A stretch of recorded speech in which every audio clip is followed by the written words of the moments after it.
کہ آپ آ کر وزٹ کر سکتے ہیں. یعنی کہ اور یہ اور یہ حکومت کا حکام ادارہ ہے. ہے, یہ حکومت کا ادارہ حکومت ہے, کو اجازت بورڈ نہیں دی گئی. صوبائی ادارہ ہے. ٹھیک ہے, صحیح ہے. ہاں اس کے بعد پھر ہمیں یہ ہوا کہ جب انکار ہو گیا تو ہم نے 2018 تک اس کو درخواستوں میں چلتے رہے. آخر میں ہم نے پٹیشنیں ڈالنی شروع کر دی عدالت میں. ٹھیک ہے. یہ پٹیشنیں ڈالی گئیں. اس میں جو جسٹس صاحب تھے انہوں نے تمام کمیونٹی کو سنا, احمدیہ کمیونٹی کو بھی سنا, صحیح ہے. اور وہاں احمدیہ کمیونٹی نے یہ کلیم کر دیا کہ یہ بیسیکلی ہمارے پرنٹنگ پریس ہی نہیں ہے, اچھا ہم چھاپ ہی نہیں رہے, اوکے. ایسا کچھ بھی. ٹھیک ہے.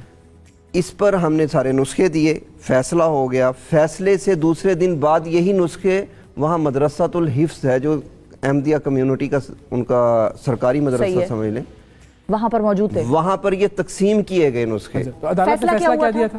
عدالت نے تو فیصلہ دیا یہ جہاں جہاں ہیں ختم کر دیں ان کو, نسخوں کو روکیں, پرنٹنگ کو روکیں, نسخوں کو روکیں, ویب سائٹوں کو روکیں. ٹھیک ہے, چلیں اگر کوئی یہ نہیں مان رہا کہ یہ اس سے میرا تعلق ہے لیکن ہاں تو روکیں روک تو تو صحیح. صحیح ہے. دیں. ٹھیک ہے, صحیح. جب یہ معاملات ہوئے تو وہاں پہ نسخے تقسیم ہوئے. ہم نے پھر وہاں کی انتظامیہ کو بتایا گیا کہ یہ نسخے کل تقسیم ہوں گے یہاں پہ.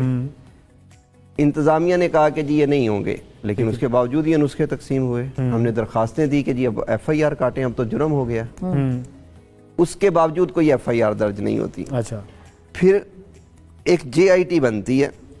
اچھا, اس جے آئی ٹی میں ڈی پی او چنوٹ صاحب اس کو ہیڈ کرتے ہیں, اور ہر ادارے کا جو ممبر ہے اس کا حصہ پارٹ ہوتا ہے. ٹھیک ہے. پارٹ ہوتا ہے.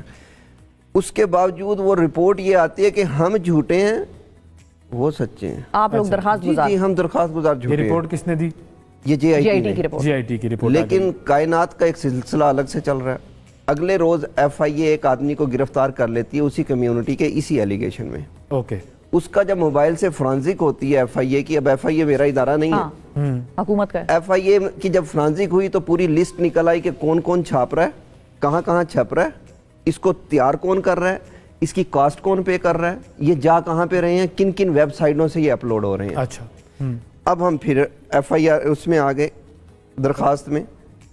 اب جیسے یہ انویسٹیگیشن کمپلیٹ ہونے لگی تو میں اوپنلی ایک نام لیتا ہوں, شاہد جاوید ڈی آئی جی صاحب تھے اس ٹائم پہ, انہوں نے اپنا اثر و رسوخ کروا کے اس انویسٹیگیشن کو سپریس کر دیا, رکوا دیا. اچھا, پھر اس کے بعد یہ لے کر جاتے رہے ہم, اور ہمیں وہاں چنوٹ سے بھی شکایتیں آئیں کہ یہاں پہ ٹیمیں چل رہی ہیں کہ وہ کہتے ہیں پرانا ترجمہ دے دیں, پرانا قرآن پاک دے دیں, نیا لے لیں. اچھا, لوگوں کے گھروں میں لوگوں کے گھروں میں جا کے فری وہ دے رہے تھے. صحیح ہے. جب جا کے چیک کیا تو وہ فری یہ والا تھا, غلط ترجمے والا, غلط آیات والا. ہم نے دوبارہ پٹیشن دائر کی. لاہور ہائی کورٹ نے اس پٹیشن پہ آرڈر کیا کہ یہ تمام کے تمام ہو رہے ہیں کام. ان کو تنبیہ کی, قرآن بورڈ کو بھی ہر اس کو تنبیہ کی گئی, اور اس سارے مٹیریل کو روکنے کے آرڈر کیے گئے. امپلیمنٹیشن آج تک نہیں ہوئی. 2 مرتبہ وزیر اعلیٰ پنجاب کو بلا لیا گیا, جو کہ ہیں اس وقت کے بزدار صاحب. صحیح ہے. اس کے بعد اب دوبارہ کمپلائنس کے لیے پرنسپل سیکرٹری ہیں وزیر اعظم کے طلب, پرنسپل سیکرٹری ہیں وزیر اعلیٰ کے طلب, کہ یہ کیا چیز ہے. اب آپ کا دیکھیں کمپلائنس رپورٹ دینی تھی انہوں نے, سارے نسخے جو ہیں وہ قبضے میں لینے ہیں, سب کچھ وہ قرآن پرنٹنگ پریس کو روکنا ہے. پرنٹنگ پریس کو تو اب روکنا یہ ہے. کرے گا کون اس آرڈر کی امپلیمنٹیشن کون کرائے گا, کیونکہ عدالت کا حکم ہے تو وہ تو کنٹیمپٹ آف کورٹ میں ہو جائے گا معاملہ. اگر یہ آپ نے کنٹیمپٹ آف کورٹ لگی ہوئی ہیں اب. جی, اب دیکھیں عمل حکومت نے کرنا ہے. ہاں, میرا ملک کے اندر امن بھی حکومت نے قائم کرنا ہے. صحیح ہے. ہر وہ کام میں کروں انلیگل یا کوئی اور کرے اس کو گورنمنٹ نے روکنا ہے. اب گورنمنٹ کیا کرتی ہے, یہ دین کا کام ہے. اگر ہم پہلے لیول پہ جاتے ہیں تو دین کا نام استعمال کیا جاتا ہے ووٹ لینے کے لیے, جذبات بھڑکانے کے لیے, میرا خون لینے کے لیے, فری کے خدمت گار لینے کے لیے. لیکن کام کیا کرتے ہیں یہی سیاستدان جو باہر آپ اور میں سمجھتے ہیں کیا کیا نعرے ہیں, ان کے کیا کیا سلوگن ہیں, اور 2021 میں کون حکمران تھے وہ بھی سب کو پتہ ہے.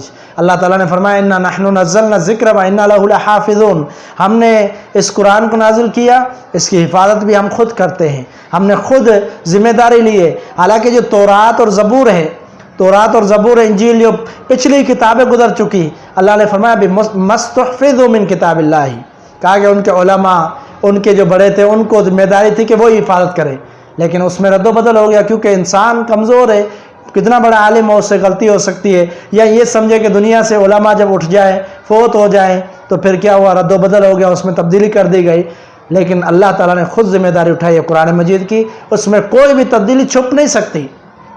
کوئی بھی پروپیگنڈا کرے، تبدیلی کرنے کی کوشش کرے، لیکن یہ چھپ نہیں سکتی، کیونکہ اللہ نے ذمہ داری اٹھائی ہے، اور اللہ تعالیٰ کے ایسے بندے موجود ہیں جو اس کی حفاظت پر مامور ہیں، اور وہ حفاظت کرتے ہیں قرآن مجید کی۔ تو یہ پچھلے دنوں میڈیا پر بھی بات آئی، تو اس لیے حکام بالا کو بھی اس پر قدم اٹھانا چاہیے، اور ہماری ذمہ داری بنتی ہے کہ قرآن مجید کی حفاظت میں جو بھی ہم کردار ادا کر سکتے ادا کریں۔ امام احمد بن حنبل رحمہ اللہ کہ اکیلے بندے تھے، لڑنا ان کے بس کی بات نہیں تھی، اکیلے تھے، لڑ نہیں سکتے تھے، تو پھر انہوں نے کیا کیا؟ علی الاعلان مخالفت کی، کہا کہ جو یہ کہتا ہے اللہ کا کلام مخلوق ہے، فرمایا میں نہیں مانتا۔ امام احمد پر بڑے مظالم ڈائے گئے۔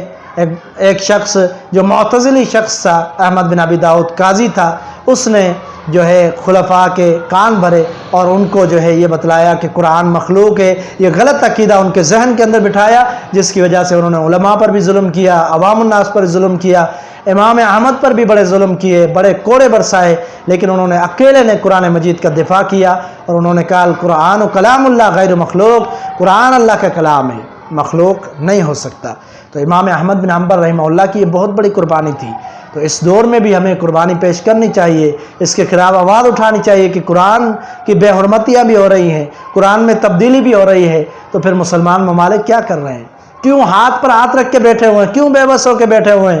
جب ایک امام احمد بن حنبل رحمہ اللہ نے کوشش کی، کام کیا اور آواز اٹھائی، تو اللہ نے اس کی مدد کی، اللہ نے بڑی عظیم مدد کی امام احمد بن حنبل کی۔ برداشت کرتے رہے، آخر میں المتوکل آیا عباسی خلیفہ، اس نے پورا ساتھ دیا امام احمد بن حنبل کا، حتیٰ کہ جو قاضی احمد بن ابی داؤد تھا اس کے بیٹوں کو قید میں ڈال دیا، اس کا عہدہ ختم کر دیا، قاضی کا عہدہ۔ تو یہ اللہ تعالیٰ نے ثمرہ دیا امام احمد بن حنبل رحمہ اللہ کو۔ بعد میں اسی عباسی خلفاء نے عزت بھی دی، احترام بھی کیا امام احمد بن حنبل کا، اور امام احمد بن حنبل نے آخر میں یہ بھی کہا میں نے سب کو معاف کر دیا، لیکن اس کو معاف نہیں کروں گا جس نے اس پیغمبر کو پھیلایا اور معتزلی یعنی گمراہ ہو چکا، جس نے بدعت ایجاد کی۔ یہ بدعت ہے کہ قرآن کو مخلوق کہا جائے، حالانکہ اللہ کا کلام ہے۔ تو یہ فتنہ پہلے بنو امیہ کے دور میں اٹھا، اور اس بنو امیہ کے دور کے اندر زید بن درہم تھا، اس کو قتل کر دیا گیا۔ امام احمد بن حنبل ڈٹے رہے اور آخرکار کامیاب کیا اللہ نے ان کو اپنی کوشش میں، کاوش میں۔ تو ہمیں بھی کوشش کرنی چاہیے، کاوش کرنی چاہیے، جس قدر ہم سے ممکن ہے۔ میڈیا ہم چلاتے ہیں، سوشل میڈیا کا استعمال کرتے ہیں، اس پر آواز اٹھائیں، تاکہ جو بھی ایسے لوگ ہیں، قادیانی ہیں، مرزائی ہیں، جو دین کے دشمن ہیں، جو قرآن کے، اسلام کے دشمن ہیں، ان تک پیغام پہنچے کہ یہ قوم سوئی ہوئی نہیں ہے بلکہ جاگ رہی ہے، یہ ہر وقت مقابلے کے لیے تیار ہے، اور ہر وقت سازشوں کو بے نقاب کرنے کے لیے تیار ہے۔ اللہ تعالی ہم سب سے دین کا کام لے لے، اور اللہ تعالی ہمیں یہ توفیق دے کہ ہم قرآن کے دفاع کرنے والے بن جائیں اور دین کے دفاع کرنے والے بن جائیں۔ وما توفیق الا باللہ علیہ توکلت و الیہ انیب۔